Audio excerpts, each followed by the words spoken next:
Hi, this is Ryan Dodson with SurvivalSullivan.com. Today, what I want to talk about is prepping and getting ready for a bug-in situation where you're going to be locking yourself down in your home to try and ride out whatever emergency happens to be going on. In order for this to work properly, there is a lot of planning and preparation that has to take place. So today I'm just going to cover the basics of what you should really try and focus on as you're developing a plan and as you're starting to prep for these scenarios. I'm going to start with the outside of our home and point out a few points of focus, and then we'll move back into the interior of the home.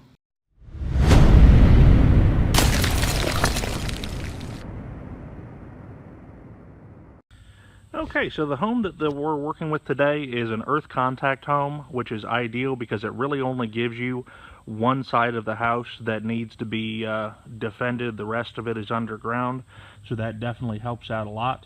The first thing that you want to focus on whenever you're planning and prepping to bug in is to make sure that you have a security system of some place set up outside your home to try and keep people off the property. Now, your first line of defense around the exterior of the home would be some sort of a fence, and here we do have a fence that runs the entire perimeter of the home, and we have a gate that we can lock down with a chain so that somebody's going to have to climb a fence to get on our property.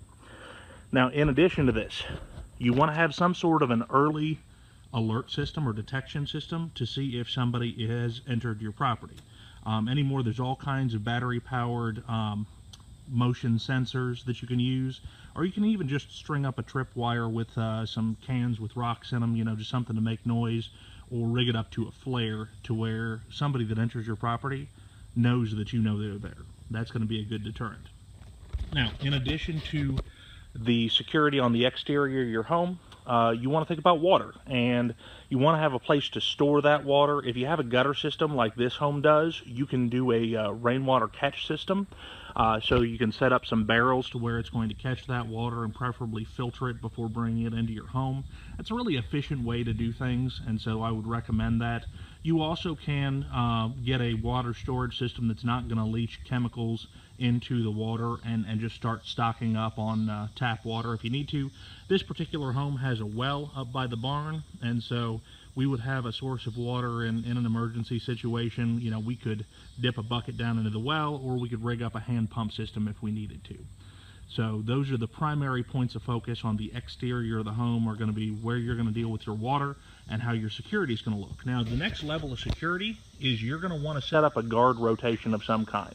Somebody in your home needs to be either looking out the window or on the exterior of the home trying to guard from intruders during the night when people would typically come in to try and loot your home. So you're going to have to decide what you want that to look like. If you want them up on the roof, which on this property would be an excellent vantage point to observe the entire property. If you want them just inside looking through a window, or if you want them all the way out at the perimeter of the property, keeping an eye on things from there. So that's really up to you to plan out and decide. Now let's go inside and we can talk about a few more points of focus. Okay, now we're in the kitchen, and I've come to the kitchen to talk to you about interior prep because that's where a lot of your prepping is going to take place. You're going to want to stock up on canned and dry food as much as possible, have enough to last well through whatever issue you expect to have to deal with, whether that be weeks or months or whatever the case may be. You can have some additional water storage in an area like this.